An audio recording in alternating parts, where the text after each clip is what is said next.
एक समय की बात है। काशीपुरम नामक नगर में एक बहुत धनी व्यापारी रहता था।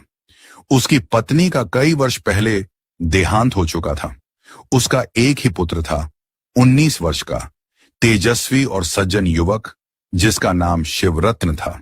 व्यापारी अपने व्यापारिक कार्यों के कारण अक्सर नगर नगर यात्रा करता रहता था। एक बार व्यापार के सिलसिले में वह किसी दूसरे नगर में गया हुआ था।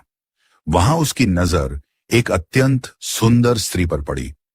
उस स्त्री की मोहिनी छवि ने व्यापारी को मोहित कर दिया। व्यापारी ने वहीं पास के दुकान में बैठे एक जौहरी से उस औरत के बारे में पूछा, तो उस जौहरी ने तुरंत भांप गया कि उस व्यापारी के मन में क्या चल रहा है। उस जौहरी ने कहा कि आप एक परदेशी लग रहे हैं, उस औरत के बारे में क्यों पूछ रहे हैं? उस व्यापारी ने कहा कि वो औरत बहुत ही सुंदर लग रही है, मैं उससे विवाह करना चाहता हूं।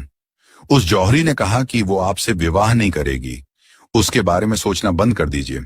व्यापारी ने कहा कि मैं एक व्यापारी हूं, मेरे पास इतना धन है कि तुम्हारे दुकान का सोना क्या, इस नगर का पूरा सोना खरीद सकता हूं, तो भला वो औरत मुझसे विवाह करने से इनकार क्यों करेगी? यह कहते हुए व्यापारी उस औरत की तरफ जाने लगा। जौहरी ने कहा कि आप यकीनन इस नगर का पूरा सोना खरीद सकते हैं, पर याद रखिए, हर चमकने वाली वस्तु सोना नहीं होता, वो चिंगारी भी हो सकता है। अच्छे से जांच परख करने के बाद ही हाथ लगाना चाहिए, नहीं तो हाथ जल जाएगी। व्यापारी पर जौहरी के बातों का कोई असर नहीं हुआ और वो चुपचाप उस औरत के पास जाकर उसका परिचय पूछा। उस औरत ने अपना नाम सुलक्षणी बताया और साथ ही साथ पूरा परिचय बता दिया। व्यापारी ने कहा कि मैं तुमसे विवाह करना चाहता हूं। उस औरत ने कड़क आवाज में जवाब देते हुए पहले तो विवाह करने से मना कर दिया, पर जैसे ही व्यापारी ने कहा कि मैं एक व्यापारी हूं और मेरे पास बहुत सारा धन है, तो उस औरत ने विवाह करने के लिए तुरंत राजी हो गई। व्यापारी ने उस औरत से विवाह करके उसे अपने घर ले गया और खुशी पूर्वक अपनी जीवन बिताने लगा। व्यापारी अक्सर व्यापार पर चला जाता था और 2 से 3 दिन बाद वापस लौटता था। एक बार व्यापारी कहीं व्यापार पर गया हुआ था। घर पर केवल उसकी नई पत्नी सुलक्षणी और बेटा शिवरत्न था। तभी एक जवान व्यक्ति आया और सीधे व्यापारी के घर में घुस गया। सुलक्षणी ने जैसे ही उस व्यक्ति को देखी तो वो चौंक गई। वो व्यक्ति कोई और नहीं बल्कि सुलक्षणी का पूर्व प्रेमी यवन था। सुलक्षणी ने तुरंत उससे कहा कि यूं अचानक से क्यों चले आए? आने से पहले कोई खबर तो भेजनी थी। वो दोनों बात कर ही रहे थे, तभी वहां व्यापारी का बेटा शिवरत्न आ गया। सुलक्षणी एकदम से घबरा गई। उसने शिवरत्न से कहा कि ये मेरे रिश्तेदार हैं, मेरे मायके से आए हैं, जाओ जरा बाजार से कुछ जरूरी सामान लेते आओ ताकि इनकी अतिथि सत्कार किया जा सके।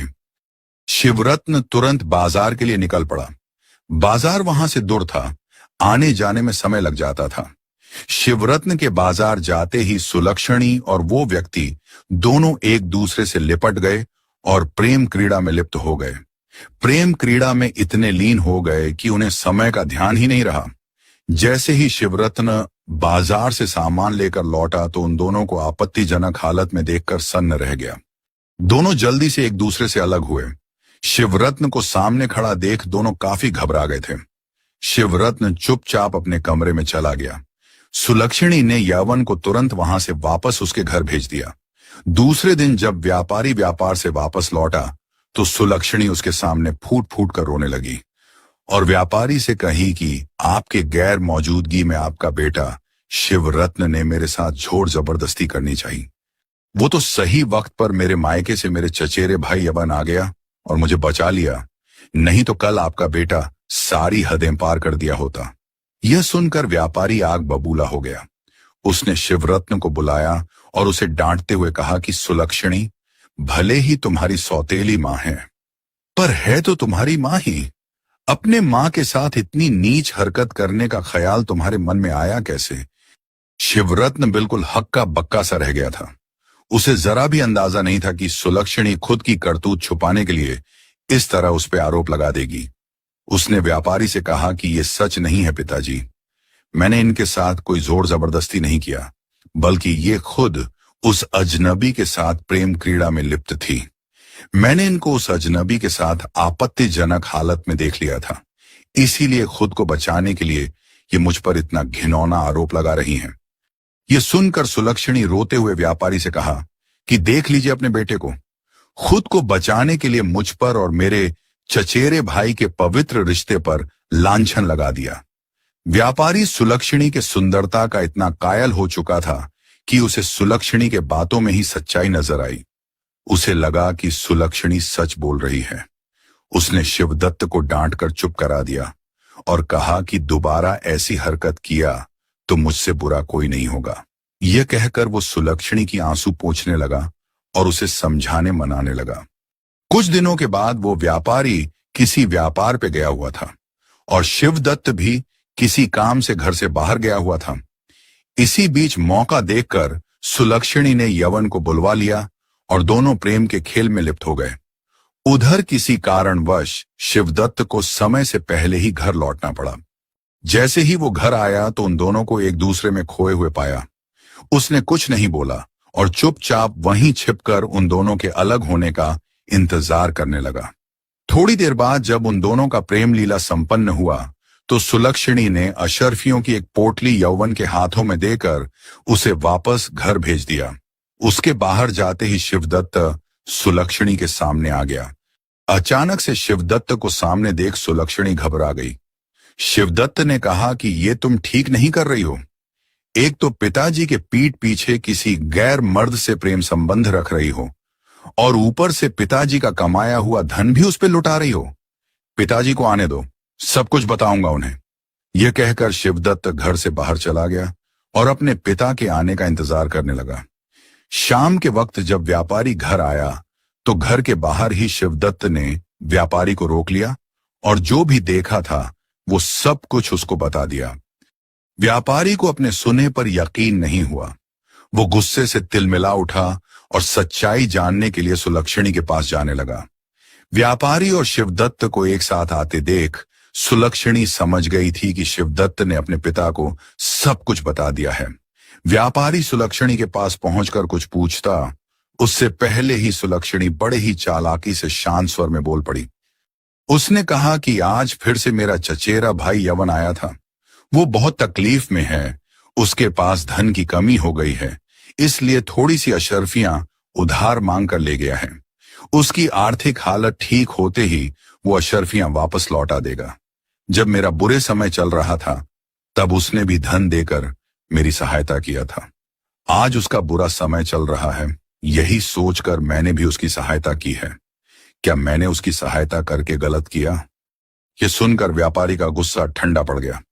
उसने कहा कि नहीं सुलक्षणी, अपने चचेरे भाई की सहायता करके तुमने कुछ भी गलत नहीं किया, बल्कि बहुत ही उपकार का काम किया है। उसके बाद उसने शिवदत्त को डांटते हुए कहा कि इतने नेक दिल औरत के ऊपर ऐसी घिनौनी लांछन लगाते हुए तुम्हें शर्म नहीं आई। ये दूसरी बार तुमने गलती किया है। अब आगे से इसके बारे में कुछ भी ऊंटपटांग कहा या कुछ भी उल्टी सीधी हरकतें किया तो मैं भूल जाऊंगा कि तुम मेरे बेटे हो। ये कहते हुए व्यापारी वहां से चला गया। सुलक्षणी अपने होठों पर तंजमयी मुस्कान लिए हुए शिवरत्न से कहा कि तुम्हारी भलाई इसी में है कि जो मैं कर रही हूं वो चुपचाप करने दो, नहीं तो मैं अगर चाह दूं तो तुम्हारे पिता तुम्हें इस घर से हमेशा हमेशा के लिए बाहर फेंक देंगे। पर मैं नहीं चाहती कि मेरे कारण पिता और पुत्र के बीच दरार पड़े, इसलिए जिस तरह तुम्हारे पिताजी खुश रहते हैं वैसे ही तुम भी खुश रहा करो और मुझे भी खुश रहने दो। ये कहते हुए सुलक्षणी मुस्कुराती हुई चली गई। दूसरे दिन सुलक्षणी ने सोचा कि शिवदत्त जब तक घर पर रहेगा तब तक कुछ ना कुछ अड़चन पैदा करता रहेगा, उसको कैसे भी करके रास्ते से हटाना पड़ेगा। यही सोचकर सुलक्षणी व्यापारी के पास गई और उससे कही कि शिवदत्त पूरे दिन घर पर खाली बैठा रहता है, इसलिए उसके दिमाग में उल्टी सीधी विचार आते रहते हैं। एक काम कीजिए, उसको भी अपने साथ लेकर जाया कीजिए। व्यापार में आपका सहयोग भी हो जाएगा और उसके मन में उल्टी सीधी विचार भी नहीं आएगा। सुलक्षणी का यह सुझाव व्यापारी को पसंद आ गया। उसने शिवदत्त को बुलाया और कहा कि तुम घर पर खाली बैठे रहते हो, इसलिए तुम्हारे दिमाग में उल्टी सीधी ख्याल आती रहती है, इसलिए कल से तुम भी हमारे साथ व्यापार पे चलोगे। व्यापारी के इतना कहते ही वहीं बगल में खड़ी सुलक्षणी शिवदत्त की तरफ देखते हुए तंजमयी लहजे में ऐसे मुस्कुरा रही थी जैसे कि मानो वो शिवदत्त को चिढ़ा रही हो। शिवदत्त तुरंत समझ गया कि मुझे घर से बाहर रखने का ये सुलक्षणी का ही चाल है, ताकि वो हर रोज अपनी प्रेमी को बुलाकर अपनी मनमानी कर सके।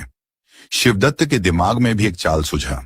उसने व्यापारी से कहा कि पिताजी, माताजी के चचेरे भाई यवन जो आज अपने घर आए हुए थे, उनकी आर्थिक स्थिति बहुत खराब चल रही है।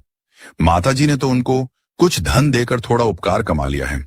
क्यों ना उनको भी आप अपने साथ व्यापार पर ले चलें, ताकि वो भी कुछ व्यापार कर सके, जिससे उनकी आर्थिक हालात ठीक हो सके और आपको भी थोड़ा उपकार कमाने का मौका मिल सके।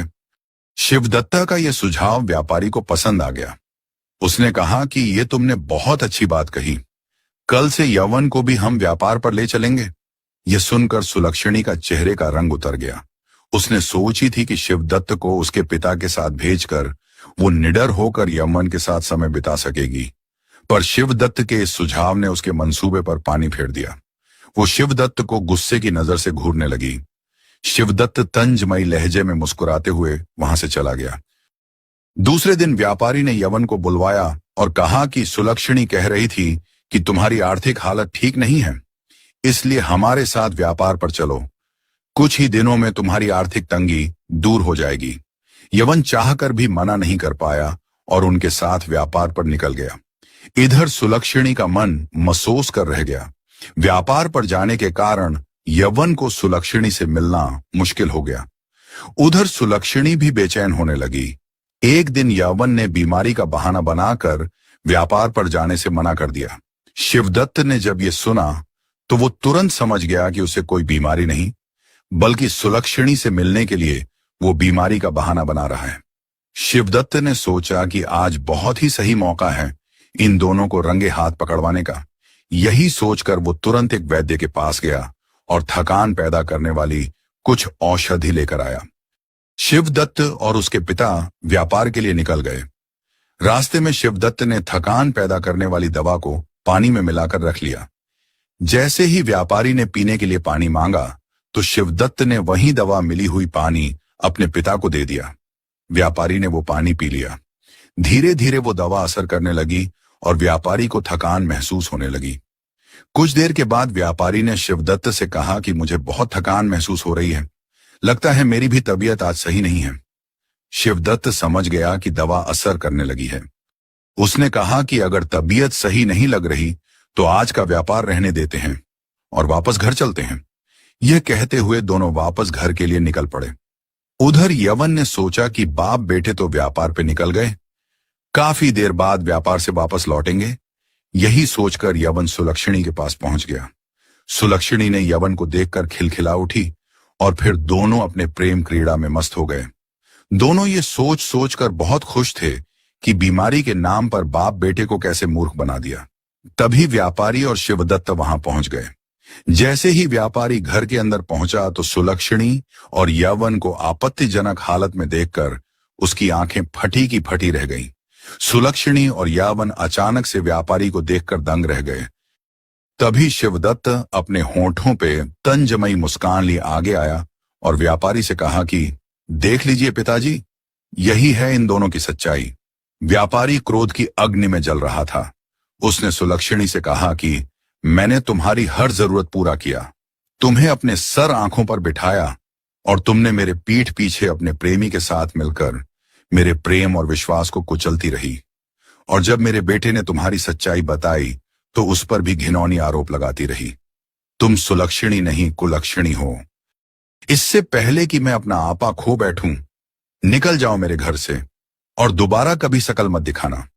सुलक्षणी उस व्यापारी के पैरों में गिर गई और रोते हुए माफी मांगने लगी। व्यापारी ने कहा कि तुम्हारी गलती माफी के लायक नहीं है, इसलिए जितना जल्दी हो सके मेरे आंखों से दूर चली जाओ। सुलक्षणी को रोते बिलखते देख शिवदत्त को उस पर तरस आ गई। उसने व्यापारी से कहा कि इन्हें माफ कर दीजिए पिताजी, अगर दोबारा से इन्होंने गलती किया तो इन्हें भले ही सजा दे दीजिएगा, पर आज माफ कर दीजिए। शिवदत्त के काफी समझाने मनाने पर व्यापारी मान गया और सुलक्षणी को माफ कर दिया। आज की कहानी यही खत्म होती है। ये कहानी कैसे लगी कमेंट करके जरूर बताइएगा। धन्यवाद।